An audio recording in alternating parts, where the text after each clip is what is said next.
বর্তমানে দেশের প্রায় ঋণ বিলিয়ন ডলারের কাছাকাছি। প্রশ্ন হচ্ছে, যারা জনগণের অর্থ লোপাট করলো, ইসলামে তাদের শাস্তি কি হবে এবং তারা কি কখনো ক্ষমা পাওয়ার সুযোগ আছে?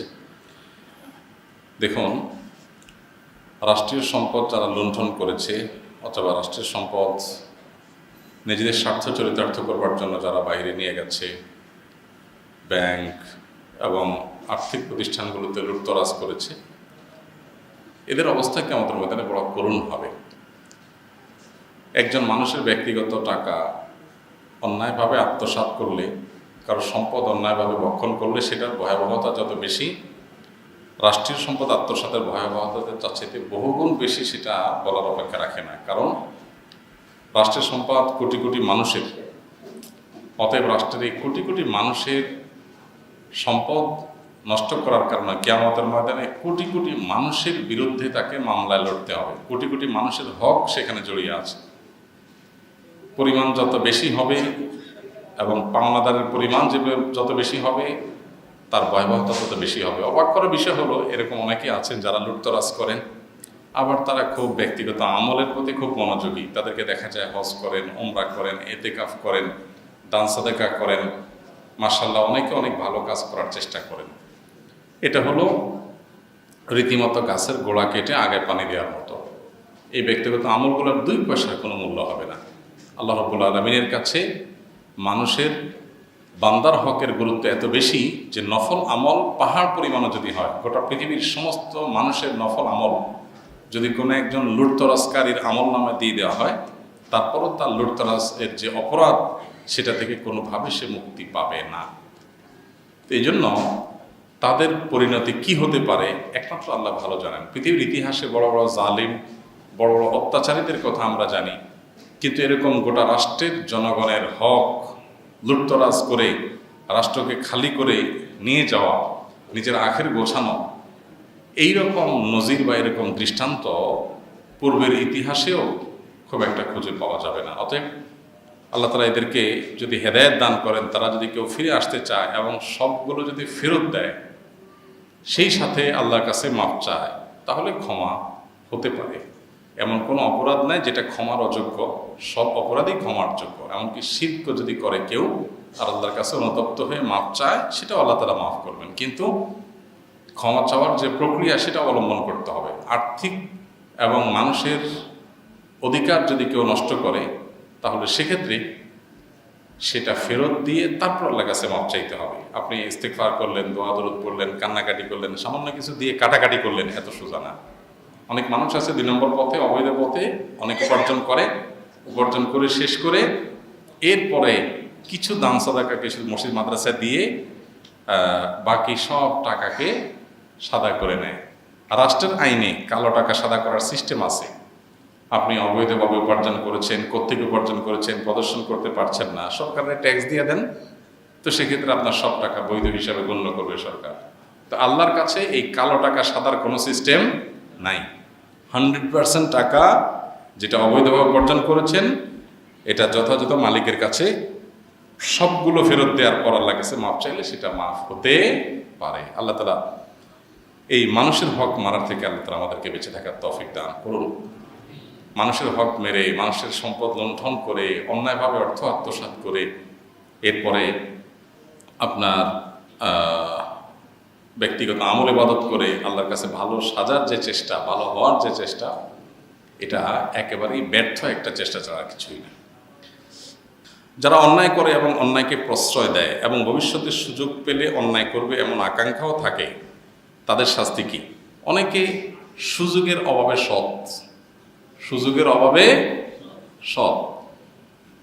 উনি জীবনে চুরি ডাকাতি দুর্নীতি করেন নাই, কারণ তিনি চান্স পান নাই। আছে না নেই? সুযোগ পেলে তারপর তিনি কত ধানে কত চাল সেটা দেখাই দিতেন।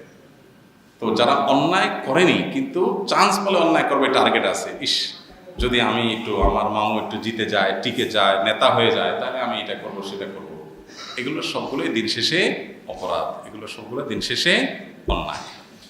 অন্যায়কারীদেরকে যদি কেউ প্রশ্রয় দেয়, কেউ অপরাধ করেছে, আপনি তাকে প্রশ্রয় দিলেন, সাহায্য করলেন, তাহলে সেক্ষেত্রে আপনি অন্যায়কারীদের সামিল হয়ে গেলেন। কারণ আল্লাহ সুবহানাহু ওয়া তাআলা বলেছেন সূরা মায়েদায়, ওয়া তাআবানু আলাল বিররি ওয়াত তাকওয়া ওয়া লা তাআবানু আলাল ইসমি ওয়াল উদওয়ান। তোমার সীমা লঙ্ঘন, পাপের কাজ, খারাপ কাজ, এগুলোতে কাউকে সহায়তা করতে যাবে না। এজন্য আপনি অন্যায়কারীকে প্রশ্রয় দিলে আপনিও কি অন্যায়কারীদের কাতারে চলে যাবেন। অনেকে আছেন নিজে পাপ করেন না, অপরাধ করেন না, কিন্তু অপরাধকারীদের সাফাই গিয়েছেন।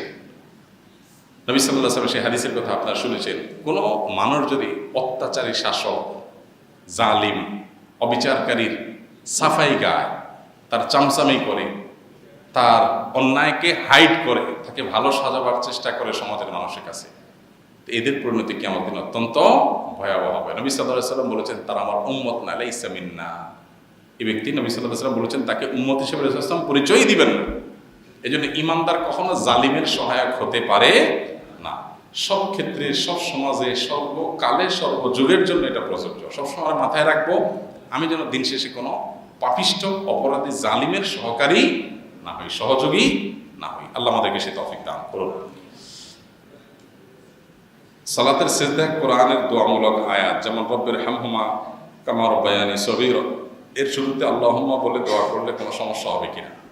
নামাজের সিজদাতে কোরআন কারীমের আয়াত তেলাওয়াতের ব্যাপারে নিষেধাজ্ঞা আছে, সেটা পরিষ্কার। তবে এর পাশাপাশি এও আছে যে নামাজের মধ্যে সিজদাতে বান্দা আল্লাহ সবচেয়ে কাছে চলে যায়। আকরাবু মা ইয়াকুনুল আবদু মির রাব্বিহি ওয়া হুয়া সাজিদ। বান্দা আল্লাহ সবচেয়ে বেশি নিকটে চলে যায় সিজদারত অবস্থায়। নবী সাল্লাল্লাহু আলাইহি ওয়াসাল্লাম বলেছেন, তোমরা সিজদায় আল্লাহর কাছে বেশি বেশি দোয়া করবে। এই সিজদায় দোয়া, যে এই দোয়ার মধ্যে আপনি কোরআন কারীমের আয়াতের মধ্যে যেগুলো দোয়ামূলক, সাধারণ আয়াত না, সেগুলো ওলামা কেরাম বলছেন পড়তে পারবেন। তবে শুরুতে আল্লাহুম্মা যোগ করবেন না। রব্বির হামহুমা বা কোরআন কারীমে রব্বি দিয়ে যে আয়াতগুলো আছে, এগুলো শুরুতে আল্লাহুম্মা যোগ করা যাবে না। কেন? প্রথমত আয়াতের মধ্যে এক ধরনের বিকৃতি হয়। কারণ অনেকে মনে করতে পারে যে রব্বির হামহুমার আগে আল্লাহুম্মা, এটাও বোধহয় আয়াতের অংশ। হয়তো আয়াতের অংশ না, কোরআন কারীমের সাথে কোরআন না এমন জিনিস যদি মিশ্রণ হয়ে যায়, বিভ্রান্তিতে পড়ার আশঙ্কা থাকে ন্যূনতম, তো সেটা জায়েজ নাই। এই জন্য আল্লাহুম্মা আমরা এখানে যুক্ত করবো না। দ্বিতীয়ত রব্বির মধ্যেই আল্লাহুম্মার কথা আছে। রব্বি মানে হে আমার পালনকর্তা, আল্লাহুম্মা মানে হে আমার আল্লাহ, একই জিনিস। তো এই জন্য রব্বির হামহুমাতেই আল্লাহুম্মার যে উদ্দেশ্য, সেটা যদি সাধন হয়ে যায়, আলাদা করে আল্লাহুম্মা বলার প্রয়োজন নেই। নামাজের সিজদা সাইয়্যিদুল ইস্তিগফার অথবা অন্যান্য ইস্তিগফার এবং রাসূল সাল্লাল্লাহু আলাইহি ওয়াসাল্লামের দুরূদ পেশ করা যাবে কিনা? দুরূদ পেশের জন্য যেহেতু নামাজে একটা জায়গায় আছে, শেষ বৈঠকে আমরা দুরূদ পাঠ করব, দুরূদ পাঠের জন্য সেটাই হলো মূল জায়গা। এর বাইরে সিজদা, বিশেষ করে নওয়াফিলে, অনেকের মধ্যে ফারাইজের মধ্যেও সিজদা দোয়া করা যায়। আর সিজদা যেহেতু দোয়া করা যায়, অতএব সাইয়্যিদুল ইস্তিগফার এটা একটা দোয়া, শ্রেষ্ঠ ইস্তিগফার এটাও একটা দোয়া, সেই হিসাবে এটা আপনি নিবেদন করতে পারেন।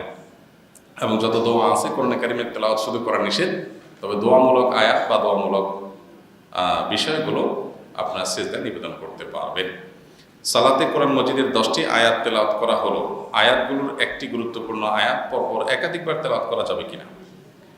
অনেক সময় দেখা যায় যে আমরা নামাজের মধ্যে কোরআন তেলাওয়াত করি, সূরা ফাতিহার পরে অন্য সূরা মিলাই, একটা আয়াত খুব অর্থবহ, আমি অর্থটা বুঝতে পেরেছি, বারবার করে সেটা আমি রিপিটেডলি তেলাওয়াত করতেছি, বারবার রিপিট করতেছি, আমার কাছে ভালো লাগতেছে, আয়াতের অর্থের দিকে আমি খেয়াল করতেছি, মনোযোগ হচ্ছে, তো এটা জায়েজ আছে, কোনো অসুবিধা নেই। স্বয়ং নবী করিম সাল্লাল্লাহু আলাইহি ওয়াসাল্লাম থেকে এটা সাবিত আছে, সাহাবায়ে কেরাম থেকে সাবিত আছে যে কোনো একটা আয়াতকে বারবার নামাজে তারা তেলাওয়াত করেছেন।